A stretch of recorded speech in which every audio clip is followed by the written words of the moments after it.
Hello listeners, thank you for your feedback. The decision has been made. From January, this podcast will be known as Authors Afterword. Same content, just a different name. I've been told there shouldn't be any changes in regards to the RSS feed and your subscriptions, but knowing what I do about technology, if by the middle of January an episode hasn't shown up in your feed, you may need to search for Authors Afterword in your podcast app and resubscribe. If you are subscribed via YouTube, I think you should be alright. It should show up, but do double check as well.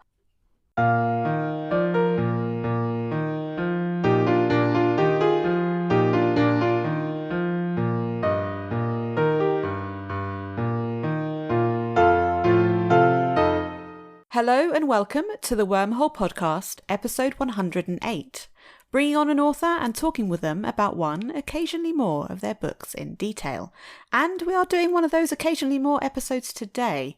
I'm Jacquie Bloese, and today I am joined by Mark Stay. Mark has been, and still is in some cases, an employee of Waterstones, a podcaster, a screenwriter, a theatre company owner, and a sales rep for a couple of publishers, as well as being an author.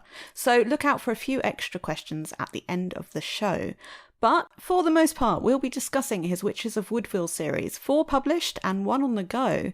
It's World War II, the Battle of Britain is afoot, and later on, a young woman called Faye has discovered she can do magical things. She's found her mother's book of magic, which also includes a recipe for jam roly-poly. She now understands why 2 of the local women are thought to be witches, because they are.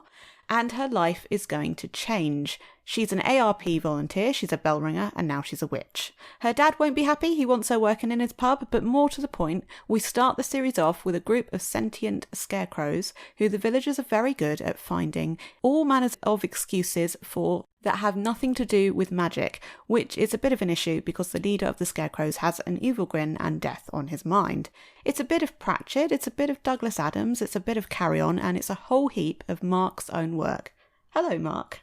Hello, Charlie. What a great summary. Thank you very much for that. I appreciate it. No, it's been an absolute joy reading your series. Thank you. Thank you. I'll ask you later properly, but I'm hoping you've got quite a fair few more books in the future. Yeah, well, there's at least one more on the go. I'm preparing a pitch for my publisher for a couple more after that. I'd love to sort of get all the way through the war because it's constantly changing and evolving, because the 5th one is with my editor, but the 6th one has just come to a point in the war where women are conscripted. They get a choice. They can go into military service, they can go in the land army, they can work in factories. There's always an escalation during the Second World War. I do a lot of Comic-Cons and things like that, and I hand sell the books like a market trader, you know. And I found the thing that tends to work is I tell people it's a cross between Dad's Army and Bedknobs and Broomsticks. Mm-hmm. So you've got that combination of comedy and magic and Second World War on the home front and recipes for jam roly-poly and stuff like that. So, yeah. I was actually very glad to see that your wife has a little YouTube episode there about jam roly-poly. That was quite fun to see. Yes. Well, don't come to me for cakes or anything like that. It'd be a disaster, but yeah. And she was very influential in the first book as well with the bell ringing, because Claire is a bell ringer. She's been bell ringing since she was 12 years old, and she hates it when she sees bell ringing done badly in books and films. And there was one, I won't name the author, but it was a sort of cosy murder mystery that had bell ringing in it. We were in Dublin at the time. She got so angry. She left the book in the Airbnb. So I said to her, I was working on the Crowfolk at the time, and I said, what if we made the bell ringers the real heroes of the next one? And I said, and I'll get bell ringing right, but we'll add some magic to it as well. And so she became my, my bell ringing consultant for the first book. And I gave her all the bell ringing bits of the book, and she'd go through it with a red pen, wrong, change that. So it's weird. I crop up on bell ringing groups on Facebook as someone's actually got it right, So, and the challenge with the 5th book is I'm doing the same thing with Morris dancers now. So I've had the local Morris dancers have a look at it, and they've given it the thumbs up. So yeah. Giving you the thumbs up despite Faye not liking the Morris dancers. There's a massive rivalry, and I did point this out, and one of the Morris dancers said, well, actually, a lot of our members are bell ringers too. So clearly there's been some sort of détente in the last 80-odd years. But yeah, it's a nice little running gag. They're like the Sharks and the Jets, the bell ringers and the Morris dancers. They hate each other. For the 5th book, they're going to have to overcome their differences. So I don't want to say any more than that. Okay. All right. I might have to change that what's next question I've got at the end then. All right. Fair enough. Well, I mean, yeah, you're saying about bell ringing being really important from the start. As far as I'm aware then, you have been effectively planning this, writing this in some way, shape or form since 2008. And wow, you've done your research. Well done. Very good. well, I noted down, because I know you've talked about various things, and there was just something in my head that I was wondering if you would talk about, so I've put it down because I really would like to know. Yeah, go for it. You've got loads of changes, but I would like to start at the very beginning, because I think you said that first it was a contemporary novel, maybe with vampires, and it had a different point of view.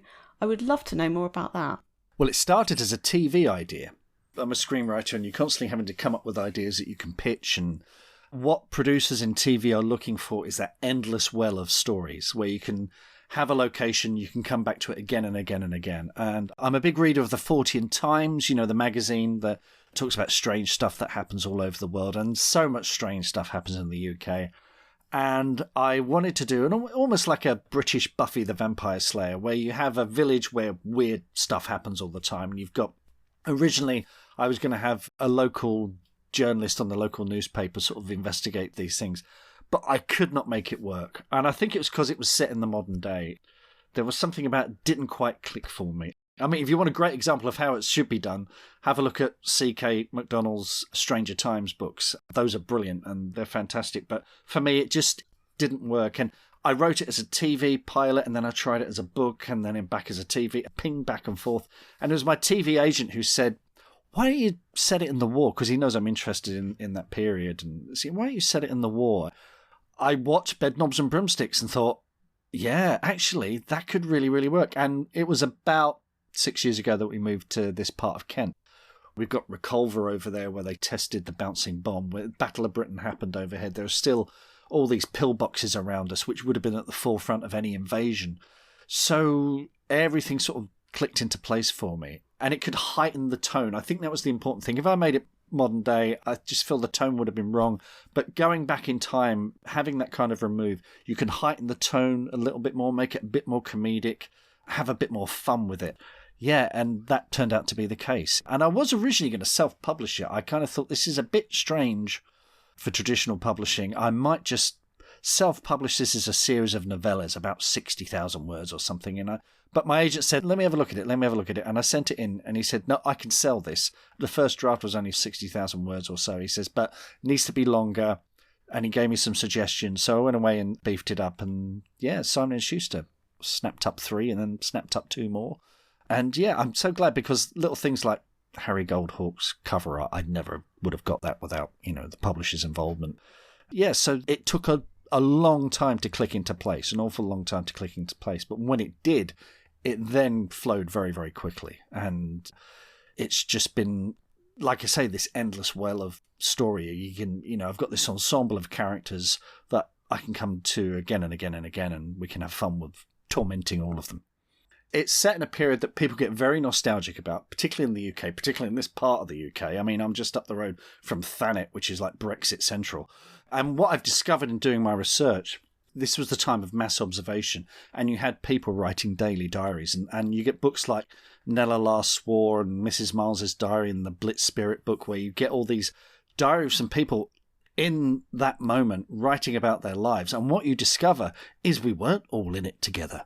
We weren't all side by side. There was a lot of unhappiness. People were really miserable. They didn't like the rationing. They lived in abject terror of air raids. So I'm taking that nostalgia and I'm being subversive with it as well. So they've been described as cozy fantasy, but there's a very dark undercurrent running through all the books. For film, I've written horror and things like that. So it's always there. One of my favourite things as a writer is taking a trope that you know and then subverting it and doing something a bit different with it. And that's what these books are. Yes, they are Dad's Army, but with a dark undercurrent. They are Bedknobs and Broomsticks, but there's real death and peril in these as well. And not everyone is completely on board with the home front war effort either. This makes them sound awfully dark, but they are good fun as well. The review I get the most seems to be, I don't normally read stuff like this, but I really enjoyed it. So it's, I think to Simon & Schuster's chagrin, they're very difficult books to market because they're not out-and-out fantasy, not out-and-out comedy, they're not out-and-out folk horror, which is another thing they've been described as, but they're a little bit of all of that. They're quite difficult to sell, but once people read them, they seem to really like them, read them all.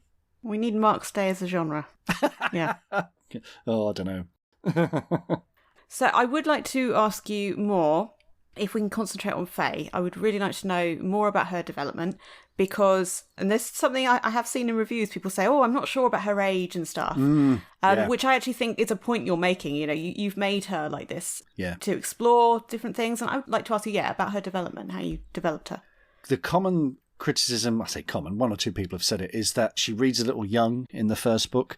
And that was a very deliberate choice. I wanted to make her kind of naive, kind of unworldly, and then over the next few books, she grows up very, very quickly, which a lot of people had to do in the Second World War. They went from a 1930s kind of idyll where it was all happening over there to suddenly bombs are landing all around you. You know, people you know are dying, food is rationed, suddenly life is very, very tough, and you have to roll your sleeves up and do things that you might have found unpleasant otherwise. So that was part of her journey, was to take her from someone who's a bit wide-eyed and not exactly innocent, but to challenge her and to prod her and to make her grow up and to push her in directions she might not have necessarily gone. And this was a terrific time for women because all the men, you know, most of the men went off to war. As the books go on, you see there are women doing the post round, the milk round. There are the land girls on the local farms. Like I say, in the next couple of books, there's conscription coming as well. They stepped up and did incredible things. Of course, that came at a cost as well.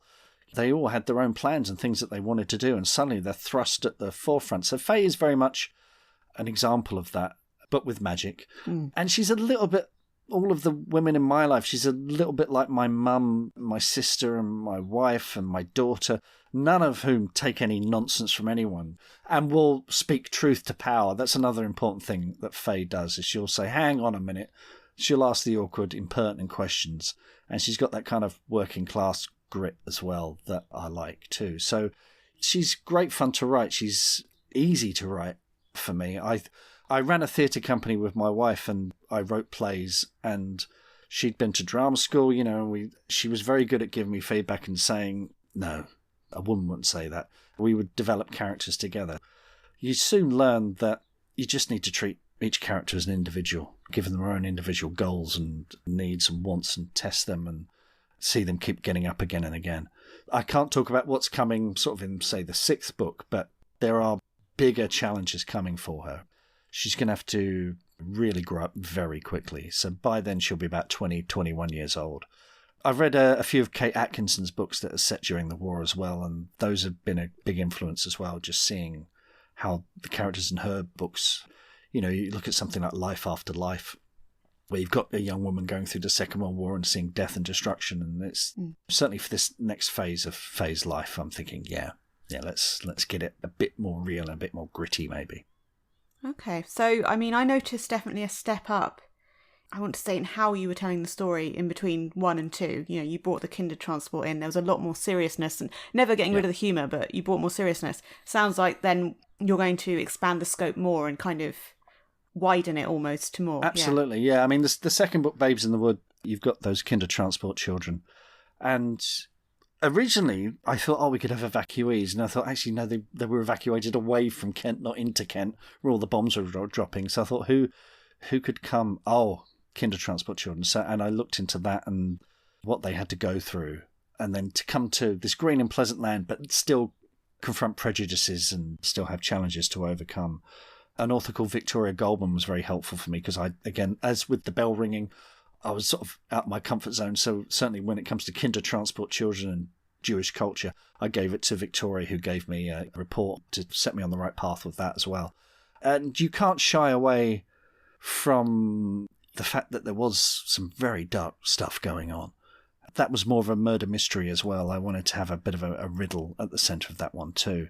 Dead bodies start appearing and piling up, and that was fun. That was so it's a bit like Boiling a Frog, the series. You know, they do get darker and darker and darker, and by the time we get to the Holly King and the next one, the Corn Bride, which is next year, there's some very disturbing things going on, but there's still a sense of humour there as well, which I think sums up the war, certainly the British experience of the war, because apart from Jersey and Guernsey, we weren't occupied.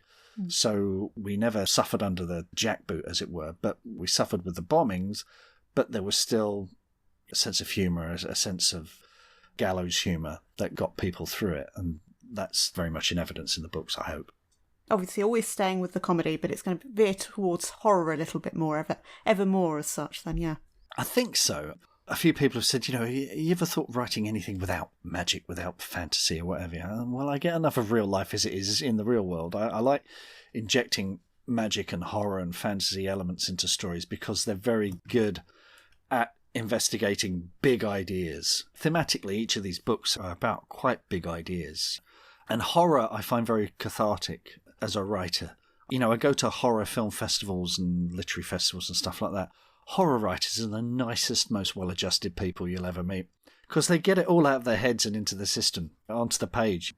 They're generally the nicest people to hang out with, the goths and the horror geeks. Yeah, and I think it's quite healthy. There's something very cathartic about reading, watching horror movies and writing, definitely, most definitely. Obviously, there's so many characters in your world, and I'm going to get to the community in a minute. I would like to ask on Miss Charlotte and Mrs. Teach, if you could just tell us a bit more about them as well in terms of your creation. Yeah, well, with those, you've got the Hecate, the maiden, mother and crone, which is that great unholy trinity of witchcraft. So they're kind of fulfilling those roles. And people have compared them to the witches in the Terry Pratchett novels and, of course, the witches in Macbeth. And that was always going to be the structure of their little unit, if you like. And they don't like the word coven. Coven was generally used for men, for warlocks. When you're telling stories, you're very often dealing with archetypes. They constantly argue who is the mother and the crone out of the two of them, because Miss Charlotte is obviously a lot older. They were fun to write, and initially there was a lot more antagonism between them, but again, as the books have gone on, they are functioning much more as a unit. They still have their differences and ways of doing things, but I do like revealing things about them. So there's stuff in The Holly King that's hinted out about Mrs. Teach's dark past, and also a kind of an adventurous past where I've left the door open a crack, maybe for prequels. That's always an option. Okay. So the young Mrs. Teach having adventures. If you sign up to my newsletter, you get all sorts of free short stories set in the Woodville universe. And there's a thing called the Miss Charlotte Quartet, which tells Charlotte's history over the last 300 or whatever years since the last plague in London, right up to ends in sort of 1910 when she arrives in Folkestone, which eventually steers her towards Woodville. So there's stories there where you learn about the great love of her life and how she lost her and what went wrong there. So, they are archetypes, but I don't have a great master plan. As I'm writing them, I think, maybe Mrs. Teach did have adventures in London in the 1910s or the 20s or something like that. Maybe that allows me to have a little more fun with that and drop little hints and then maybe come back to them later. So I'm constantly discovering new things about them and who they are, which excites me and hopefully excites the reader. Whenever you decide to end the series and you work on it, you don't know what's there at the moment. I sort of know where the ending is. Okay. But I don't necessarily know how to get there. If you look at the Witches of Woodville logo on the website, it says Witch Free since 1973. Mm-hmm. That's an endpoint.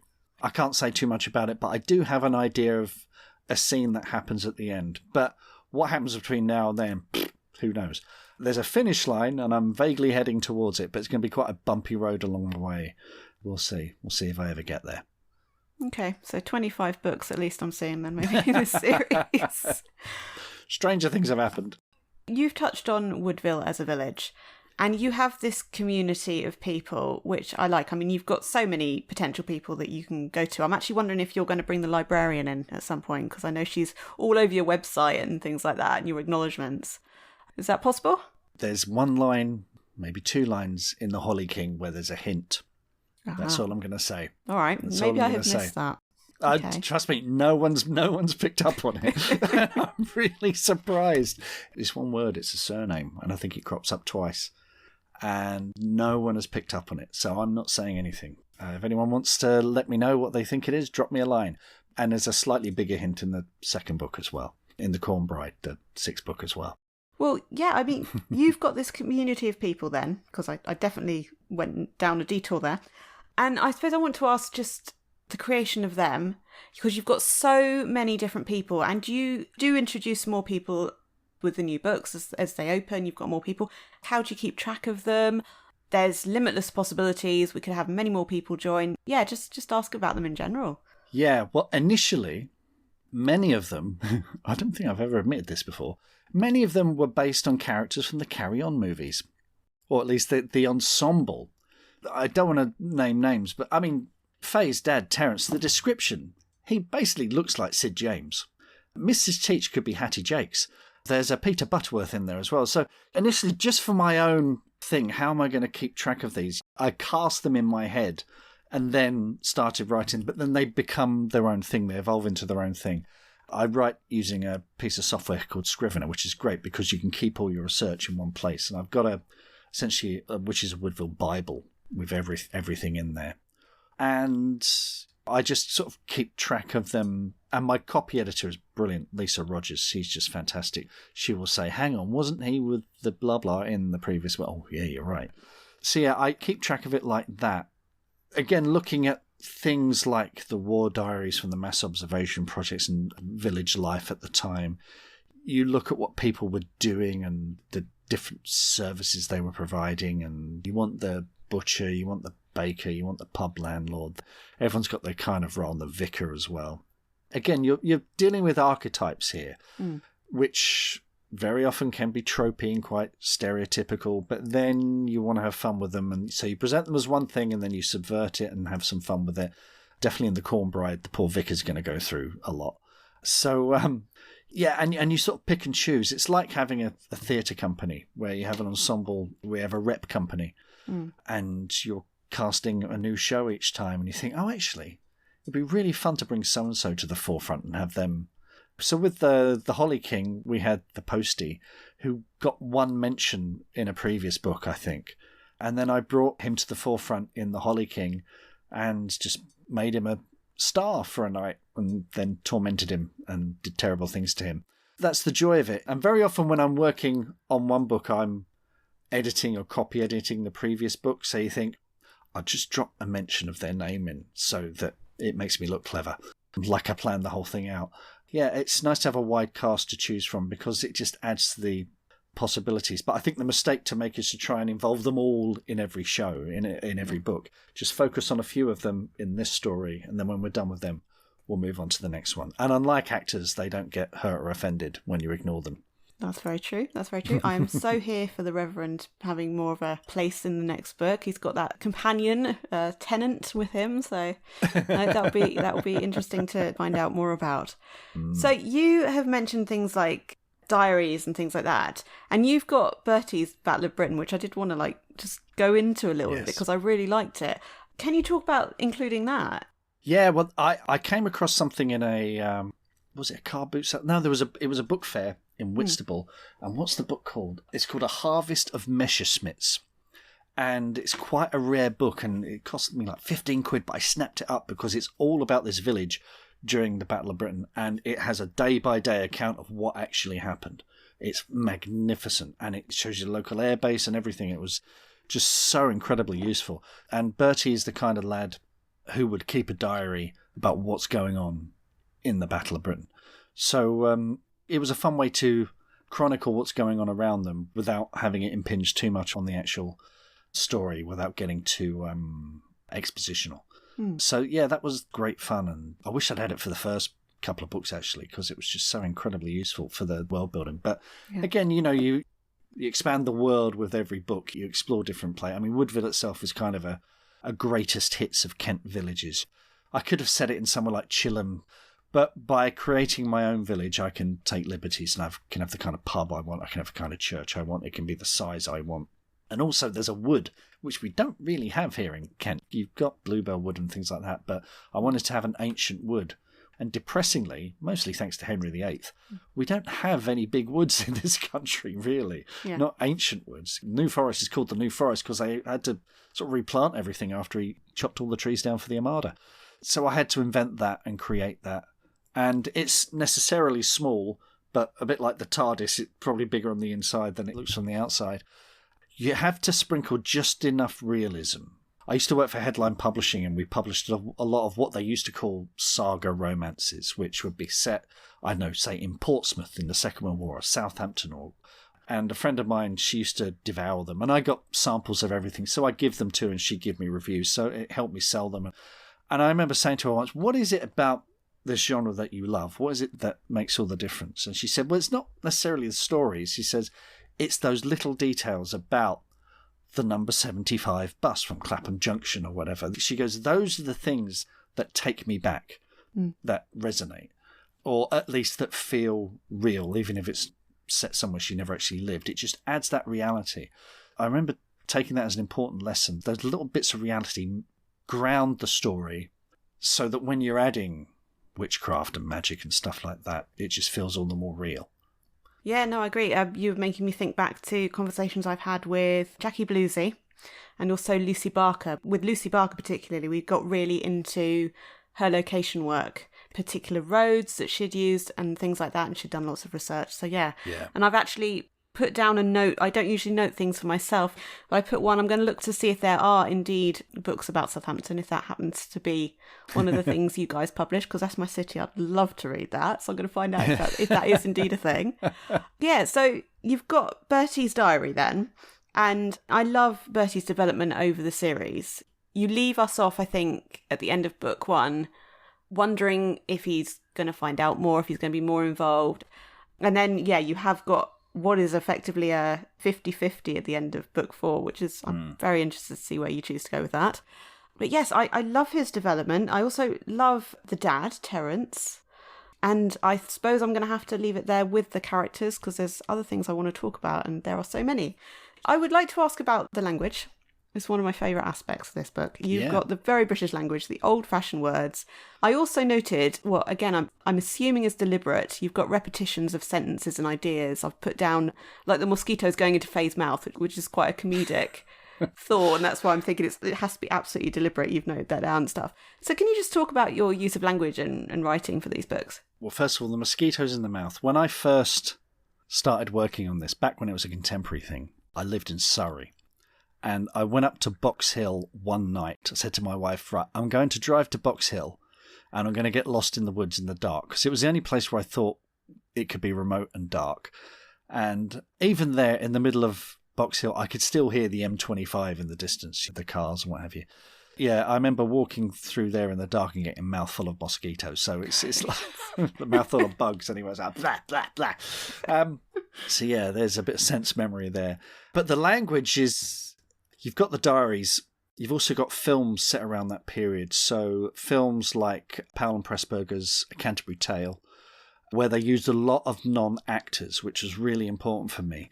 There's a moment in that where the American visiting Canterbury speaks to a farmer and the farmer says, yeah.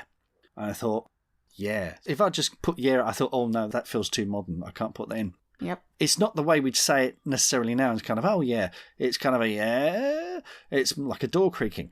But people did use it. So I was like, yes. Little things like finding out how much a round of drinks costs. I was watching a George Formby film and you sit there with a notepad and it's like, oh, it's so many shillings and sixpence for a round. Excellent. I'm using that. There's a fantastic film called Went the Day Well, which is about the Nazis invading a village. It's made as a propaganda movie by an Italian during the Second World War. It's brilliant. It's got Thor Hurd shooting Nazis with a rifle. It's a brilliant film. Big influence on the next book, actually, The Cornbride. Little bits of language in there. So I will sit there jotting words down and phrases down and thinking, that's gold. It does give it that sort of ring of authenticity. The only thing is it's leaked into my script writing. So I'm working with a director at the moment, and he was reading an article recently about how like the youth of today, words like sod and bugger and bloody just aren't used anymore. And it's like it's the meat and two veg of my stories, that kind of language. Certainly when I'm writing the modern day stuff, I have to be a bit more contemporary. It has a kind of texture to it that I really, really love as well. I'm lucky in that I'm writing in a period that there are lots of movies to look at. There are diaries. There's just an endless resource. But what you have to remember as well is like when you watch anything from the BBC, they're speaking Received pronunciation.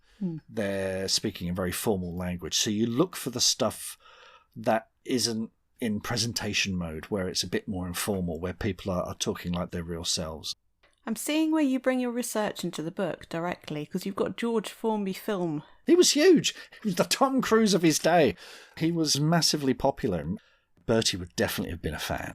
This is the other thing. You find out people found him deeply annoying. You know, people found Vera Lynn annoying. Again, you think, oh, we'll meet again. We're all... No, people are like, I can't stand her. People hated the BBC. You know, I'm doing research for the next book, and you discover that people were deeply unhappy when there was a bombing raid, and the BBC would say, well, there were a few casualties, light casualties. And then people were going, but my friend died in that, my mother died in that, my family died in that. Yeah. You know, once people discover that there's propaganda, they get really upset. So you look for those things that people assume and then look for the truth behind it. Then add magic. Yeah. I wanted to ask specifically, if it's okay, about an element of Babes in the Wood. You have used, and I'm going to try and pronounce it correctly, Hannah Höch. Hannah Höch. Yeah, I tried to pronounce it many times. Yeah. But you include her art and Hitler's response to her movement. And I just wanted to ask, what was important about exploring that? You're asking me about a book I wrote so many years ago. That's very true.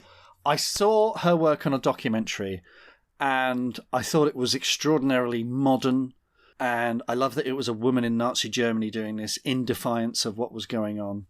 And it was incredible art, and it sort of foreshadowed the war and the sort of industrial revolution that would come after it as well. It was new to me, so I figured it's going to be new to some of the readers and surprising. When you're an author, your radar is always on. You can never have a normal conversation with an author because there's a little bit at the back of their brain going, oh, is that interesting? I'm going to steal that. Yeah. You're always looking for little things. So I remember seeing that on a documentary and doing some research into her work. If I recall, she was gay. So anything, particularly the Germans as well, because the Germans, I grew up watching war films in the 80s where the Germans were always the blank-faced bad guys to be mown down. And actually, there are a lot of people in Germany who are anti-war, anti-Nazi, who were defiant, who usually had to flee the country, had their art destroyed or whatever, or went to America and made movie, and Marlene Dietrich and people like that. So just to give a bit of texture to it that might otherwise have not been there. So you're always looking for little things like that. So her work, it's not like I'd grown up admiring her all my life. I just thought, that's really fascinating. That's interesting. I love her work, the collage kind of style. It was just something that just seemed a rich seam for me. And when you're a writer, you see anything like that, you think, great, grab it with both hands. Well, I did indeed look up the picture that doesn't exist, and then got to the end of the book, and you said, don't look for it, it doesn't exist. Don't look for it, doesn't exist, yeah. Yep, already been there. I took a complete liberty there, yeah. But, you know, you look at her style, and very often with artists, there will be early works that go missing or what have you. So I thought I could have some fun with that. Yep. I found it a theme. You've got, across the books, different ways that people deal with grief. You've got Faye's visions and magical messages for her mum. Terence's grief of Faye's mum, his wife, is a bit more open, but then there's things he hasn't talked about. We've got something with Bertie that's in the fourth book that we find out then. Mrs. Teach accidentally summoning a demon in book 1. Would it be right, do you think, to say it's a theme, something you explore quite widely in the book? I mean, Crowfolk, the end of the Crowfolk, where Faye has that experience, that was very moving. Oh, thank you. I've been very lucky. I've been largely untouched by death. I've had close friends die. But this is the war where people would go off and you'd never see them again. Yeah. It's very much something that a lot of people had to cope with. But also, it's just been an obsession since I was a kid. I grew up in the 80s. Nuclear war was going to happen any minute now. You had records like 99 Balloons and Frankie Goes to Hollywood's Two Tribes, and then you had Threads and The Day After, and I just lived in constant fear of being obliterated, so it became a bit of an obsession. I used to go to the local library and go to the science fiction fantasy section. Then I'd go to the war and military history section, and there were books on how to survive a nuclear war. And then you watch animations like When the Wind Blows, the Raymond Briggs thing.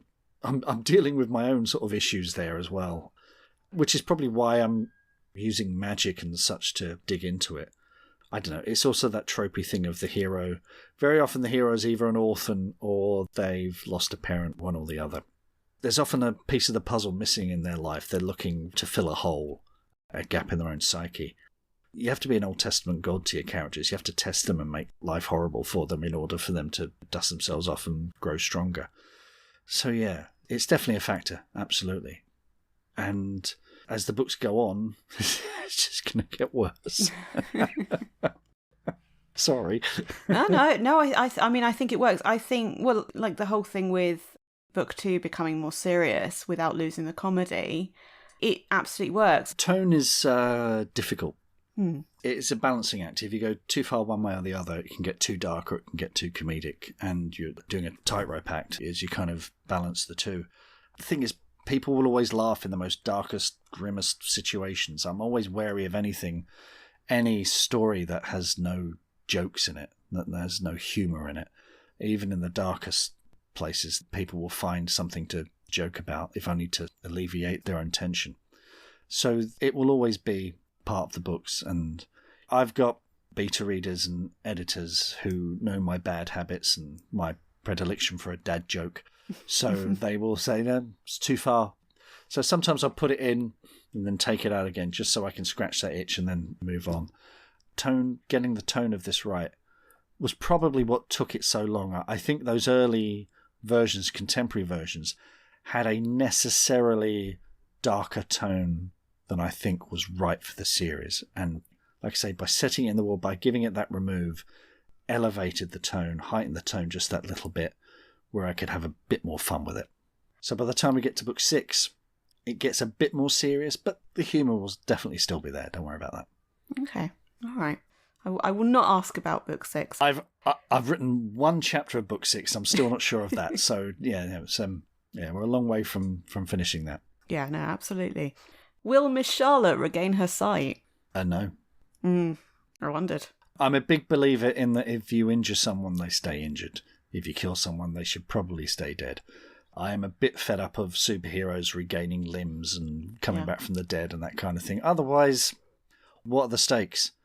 So, no, she's lost that eye. And I think that was why it was such a shocker. Because, again, I didn't know it was going to happen. I thought, oh, what if she lost an eye? I mean, suddenly that means your bad guy is serious. Yes. Because she's been kind of untouchable up to that point.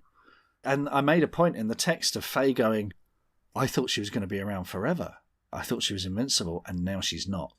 And actually, in the next book, the eye patch, she carries it off with style. So we're all going to be wearing eye patches next year after we see what Miss Charlotte gets up to. So yeah. I haven't read the short stories, I have to say, but I wasn't surprised when I found out about them because there's just so much to Miss Charlotte there. But yeah, no, that's an interesting thing to contemplate because I was wondering if she would, and I was thinking on the long lines of what you said, that you have a lot of stuff where things have been fixed. I can't think of an exact thing in my mind right now, but there are areas where, magic has helped, definitely, because magic can be a deus ex machina almost. Yeah. But then you've definitely got some moments that you have chosen not to use that magic. I sit here thinking, oh, well, you've got a bit of Faye's mother around, but not really. I think, oh, there's a possibility she'll come back. And then I'm thinking, no, that's not going to happen, etc. Yeah. The thing is, what you're constantly trying to do as an author is deliver a satisfying ending, which isn't always the ending that people want. Yeah. So I'm a big fan of central dramatic arguments with story.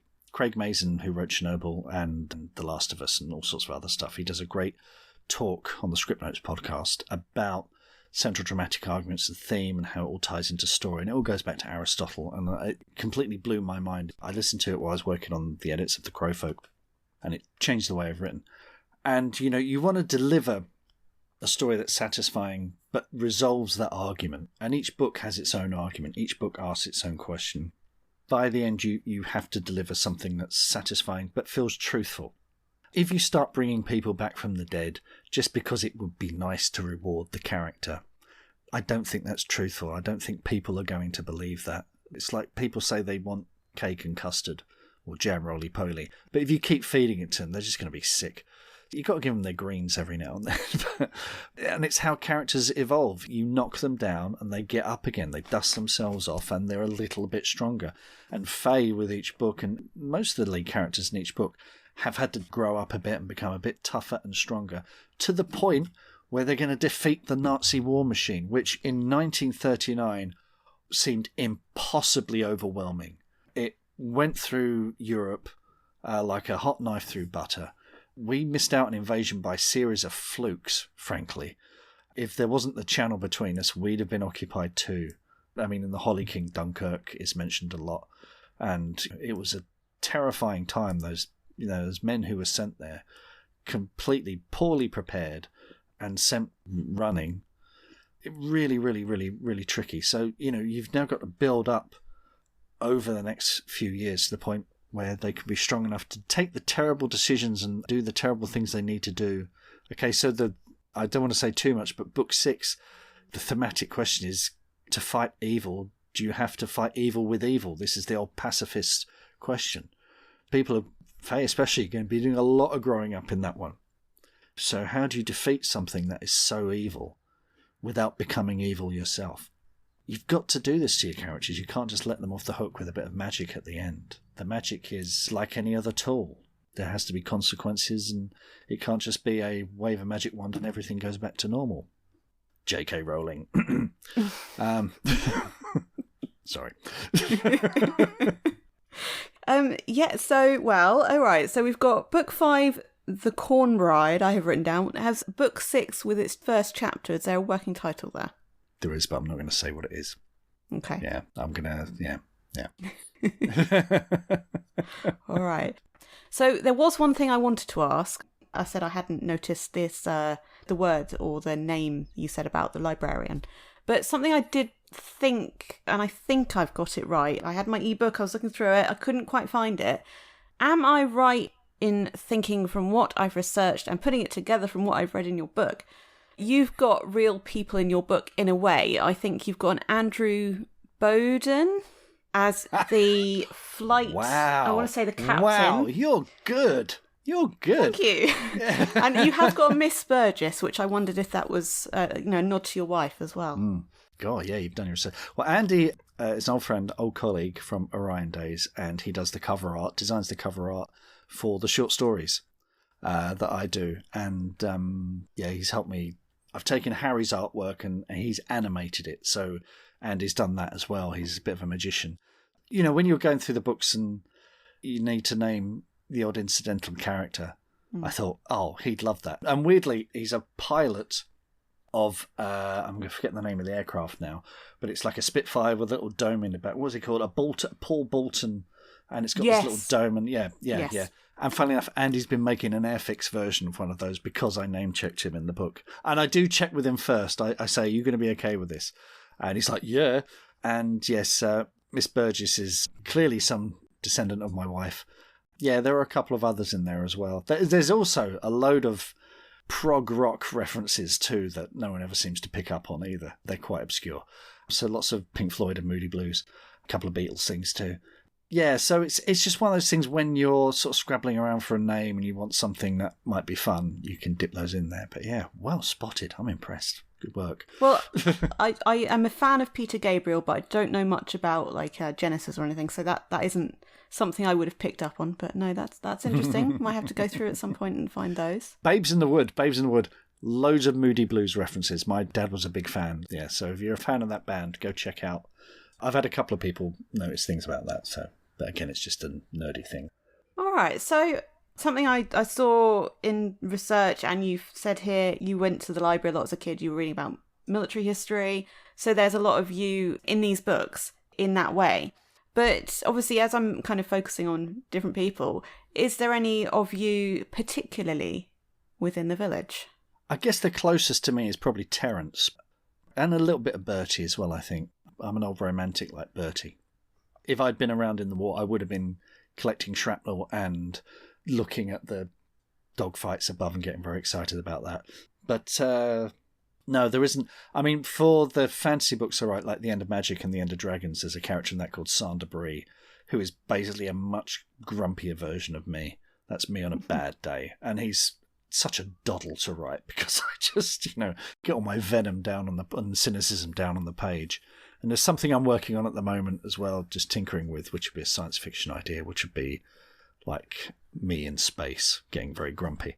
Right. But there's no direct analogy. I like the idea of the community. I think that's what's important about the Woodville books, is very often thematically talking about central dramatic arguments. So I think it's Ghost of Ivy Barn. The simple question is, are you better off working on your own or working with others?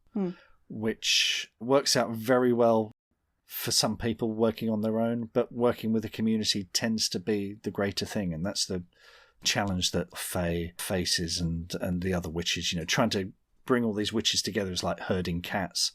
Poor Bellamy, who, is trying to get all these women who are used to working on their own and doing their own thing their own way, and then trying to get them to work together. And that was very much what people had to do during the war was, well, we're going to have to pull together and make sacrifices.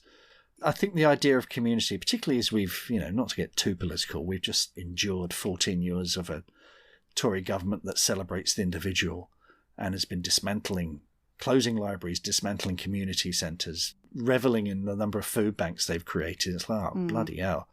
Cameron talked about the big society, but he never understood it. He never understood what it actually meant.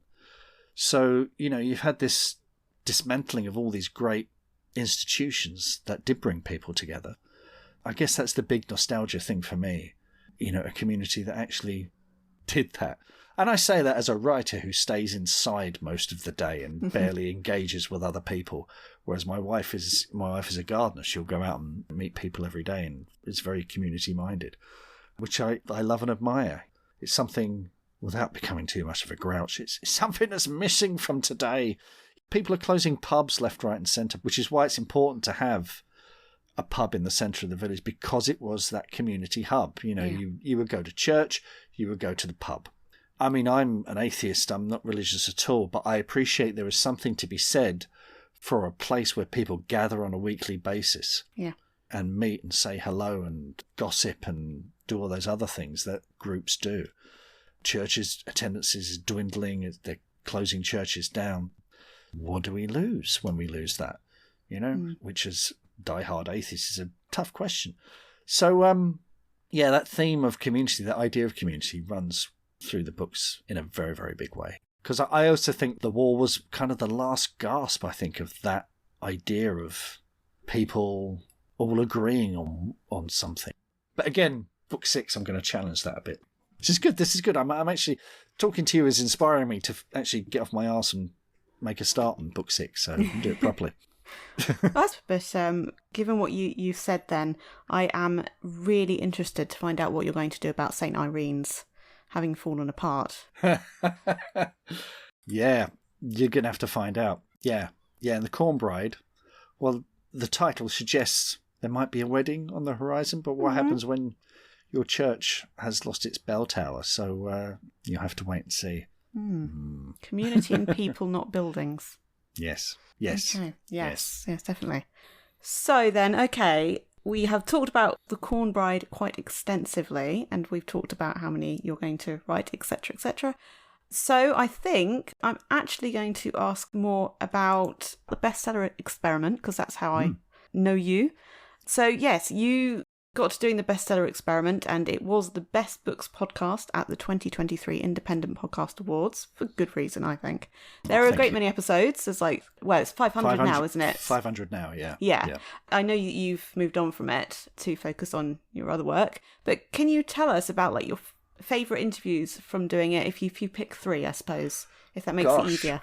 Yeah, it was so much fun. It was such a great privilege to speak to authors and have proper long conversations with them. And I learned so much about being a writer from that podcast. It changed me for the better, I think.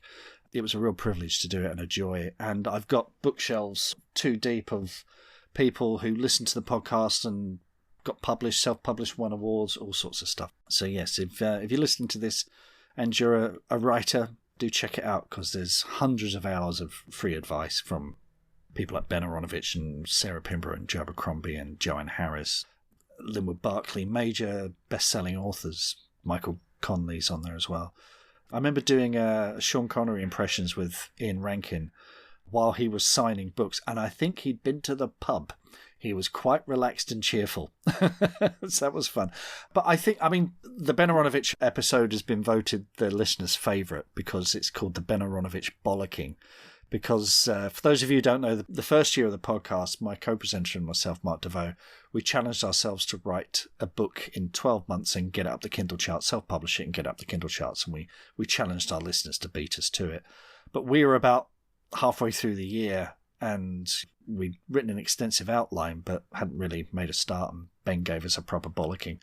And that was quite a wake-up call, because I know that he went to lunch with the Gollancz gang afterwards and probably said, have you heard what these clowns are up to? It made me buck my ideas up and just get on with it. So I'll always be grateful to Ben for that public humiliation. I've made friends from these as well, authors like Julian Barr and Queve McDonnell and Ian Sainsbury. These are people who read my stuff, I read their stuff. That I shall be eternally grateful for. And then just seeing authors blossom and do their own thing and become guests on the show. Those have been the most important ones. It's not necessarily the big famous names, because they're fun to talk to and you learn something from them. But very often it was those authors who were 1 or 2 books into a career that you learned the most from, because they are at that tipping point from, oh, this is just a fun hobby, into, okay, this is serious. I either go all in or I back out at this point, because publishing can be quite disillusioning once the reality kicks in of how you're not necessarily going to get that massive marketing campaign or that big tour, or that they might not even give you the title and cover that you want. You realise that you are kind of working at the behest of the publishers, who most of the time do a really good job and know best. Sometimes they don't. And then you've got people who self-publish, and there are those who make an absolute mint doing it, and there are those who really struggle with it. So, yeah, the people who are like 2 or 3 books into it, who aren't necessarily the big names, those are the really interesting ones, because they're at a crossroads and they're deciding if this is a career or just something they can tick off as a dream come true. Or it's tough. It is tough. Well, obviously, listeners, there is a link to the Bestseller Experiment. I expect everyone who listens to this podcast has listened to the Bestseller Experiment, because it's massive. But if you haven't, go over and listen to some of them. As said, Mark isn't on the team anymore, but he was for many, many, many, many episodes. But, I mean, it was very friendly. Mr. D's still doing it, but after 7 years, I sort of done everything I wanted to do. Yeah. I handed in my notice before we won the award. Some people said, oh, you won an award, and then buggered off. I was like, well, actually, no, I gave Mark 3 months' notice so we could sort everything out. And then we won the award. I was kind of like, oh, God, should I stay or should I go? But I went. I just had so much on. I knew this year I was going to be working on a lot of stuff. I was finishing off The Corn Bride. I was working on The End of Dragons, which is the sequel to The End of Magic. I've got 3 film TV projects kind of on the go. I'm writing a thriller, co-writing a thriller with another author. So I just did not, I don't have to tell you this, Charlie, the podcast is a lot of work. Yep. You're a talent booker, you're doing research, you're reading books, you're interviewing people, you're editing them, you're doing the social media. It's a lot of work. And it was taking up about half my working week, which I needed back in order to get this stuff done. So yeah, I'm immensely proud of it. It was great working with Mr. D all those years, and I'm glad it's still going and is a force for good out there. But yeah, it's time to move on. You can always be a bona fide guest, I suppose. I know you've been a guest in quotes before, but yeah, it's always you being a proper guest as such as well, which would be good. Yes, that's true. So there's quite a few things that you've listed there then, so I'm going to have to be selective, I think. So first, have you got a rough date for The Corn Bride being published? Spring next year, I think. Spring 2025, yeah. Without giving too much away, it's a May Day book, so I would hope it would be around May Day. Well, it would make sense, wouldn't it? So yeah, we'll see.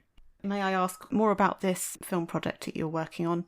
There are a few. There's a few things sort of bouncing around.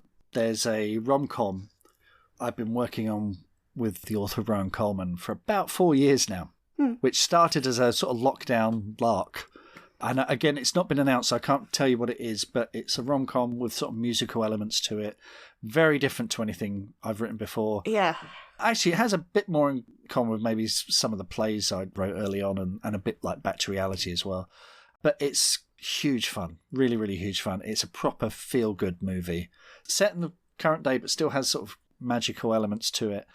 And the script went to Cannes this year, and we've had some very strong interest from people who get things made. So we're doing frantic polishes on that at the moment before we send the script off to these producers. So yeah, can't say any more than that. And I know enough about the film industry to know that you can be there the day before shooting and it can all fall apart horribly. So I'm not saying any more than that. There's a horror project that's just gone off to a producer, kind of low budget horror, a bit more along the lines of Unwelcome, which was the film that came out last year. And there's a sort of YA TV series. We're having a reading tomorrow, in fact, with some young actors. Because again, we're talking about this language thing where I'm using sod and bugger and, so we're getting some young actors to read it, to hear what it sounds like from them. And they can say, no, we wouldn't say that. We'd say this. This is wrong, blah, blah, blah. And there's a TV show coming out later this year called Nautilus, which was my idea, but I'm not a writer on it. I have a strange credit, which is based on a pitch by Mark Stay.